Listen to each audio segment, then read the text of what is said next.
All right, section 2.3. We're going to take a look in this section at set operations and Cartesian products. The part we're going to do in this part is just the set operations part. Okay, we're going to look at set operations. All right, there are several set operations. The first one we're going to look at is something called the intersection of sets. The intersection of sets is written right here with an upside down U in between. You can kind of think of it like part of a lowercase n for intersection. The intersection is the set of elements that is common to both sets. It's exactly what we mean when we talk about the intersection of lines. It's the crossing point, the intersection of roads, right? Intersection of Kickapoo and MacArthur out here. The intersection is where they cross. It's what they have in common. And then the set notation for that is written there the same way. A intersect B is the set of all x. So that x is in A and x is in B. And the key word there is the word and. What they have in common. What does that mean again? Like element of means is an element of. Or you can say it's one of those things, right? Mm-hmm. It's one of them. X is inside of A and X is inside of B.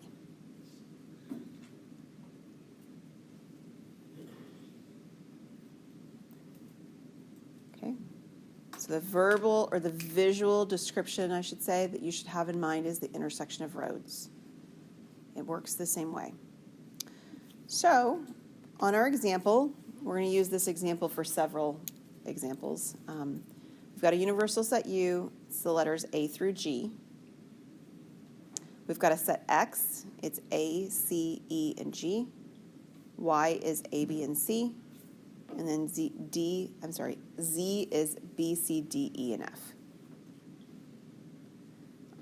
You can have anything inside of these, right? This one's just a letter example.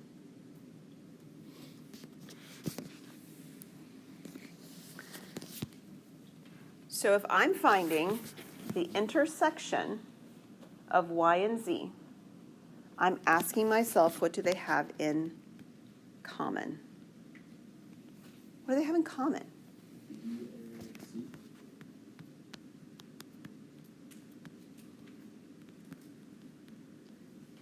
B and C. Is that all right? It's B and C. Now, we introduced a visual in our last section called Venn diagrams. Remember that? There's a visual that we're going to use when we come back next time for this. So I'm going to draw it in your notes right now here because you've got a little bit of space. We're going to be working with two sets that overlap for our visual. This is set A, B, and my universal set.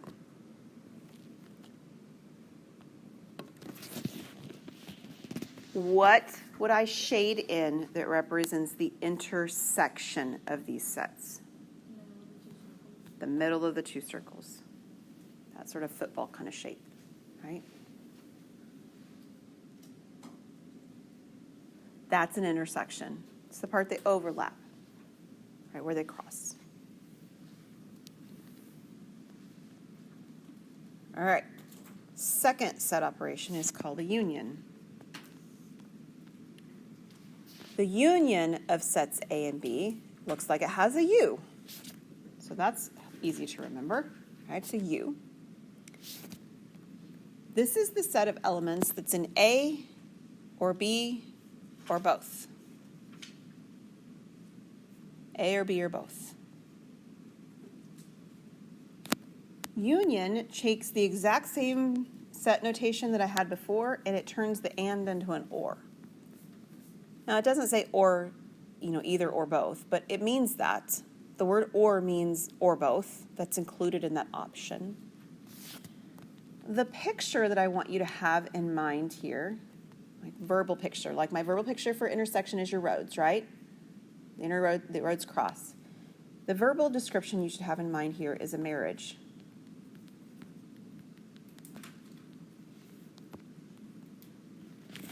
My son got married this summer, right? When my husband told he and his wife, right, that they are now joined together as one, it means that if anybody had any kids, now they both have kids. And if anybody has any debt, now they both have debt. If anybody has any money, now they both have money. You get it all, right? Think yours, mine, and ours. It's ours. Everything is ours together.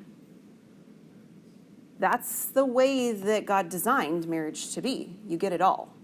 And you got to work through all the crap together, right? That's what it is. So this is what's going on here with the word union. And that actually makes sense too, right? We call it a marriage union, don't we? It's the or. We call it that. So when we're looking at those same sets we had before, right? And we're wanting to do a union for them, it means we include everything in either set. We don't list things twice, but we include it all. So I have Y union Z here. So I can write down everything in Y first. Somebody read me off the ones that are in Y. A, B, C. And then what additional things do I get when I pull Z into the mix? D, E, F. No writing things twice, but everything gets included. You get it all.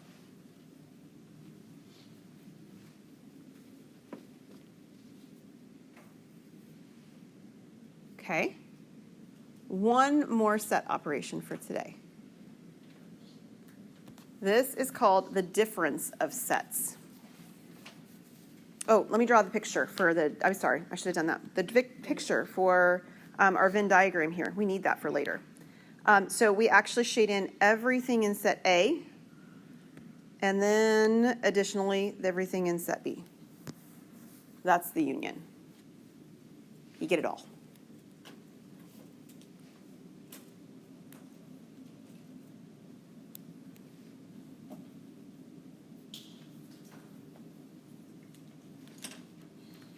Okay. Difference of sets. The difference of sets A and B looks like subtraction, which kind of resonates with the word difference, right? We think of difference in terms of mathematics as being a subtraction kind of operation. So it's written A minus B. And it's the set of elements belonging to A and not to B.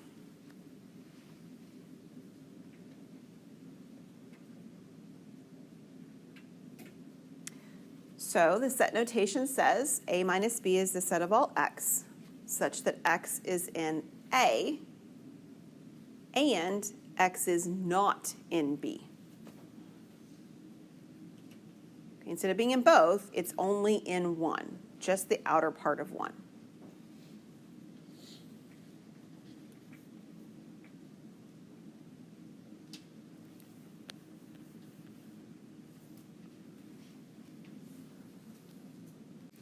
This isn't written in my notes. This is the idea of a prenup.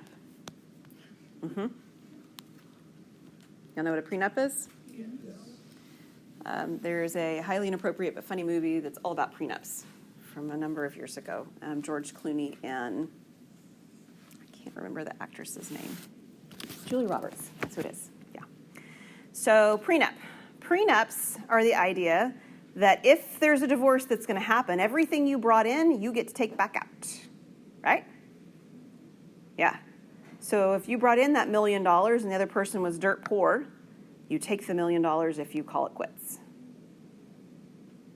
It's not what we mean at all by union, right? Not at all. Okay, so it's what you brought in only, and there's no overlapping parts. The overlapping part in the middle is usually the part when you're talking about a marriage or the things you build together over time. That stuff has nothing to do with the prenup. Okay? The building together over time. So when we're looking at, I'll do the Venn diagram first on this one, and then we'll draw or write our problem out. Oops, here I've got this still saved. So if I'm looking at A minus B here, this is the part of A that does not overlap with B. This is what we're talking about, this part of it. So you still get everything in A, and you get nothing that's in B. Not any part of the overlap, not any part of B that's not overlapping. There's just nothing in B in there at all. Okay? The order of this obviously matters, right? So if I drew this with my yellow, right, in A minus B, if I did B minus A, it wouldn't be the same place that I'm shading, correct? Yeah, it wouldn't be the same place. Now, the last two that we did, they would have been the same, right? Whether I did A union B or B union A, it's still the same picture. A intersect B, B intersect A, it's the same picture. Here, we got to be careful about the order we're looking at. So our example says that we're going to do X minus Y. So if I consider sets X and sets Y, I need to list everything that's in X that doesn't match something in Y. What would that include? E and G. Right? Notice I didn't get anything extra. I only take what's already there and I eliminate part of it. That's what a difference of sets does. All right, that's where we're going to stop today, one bit shy of the first page.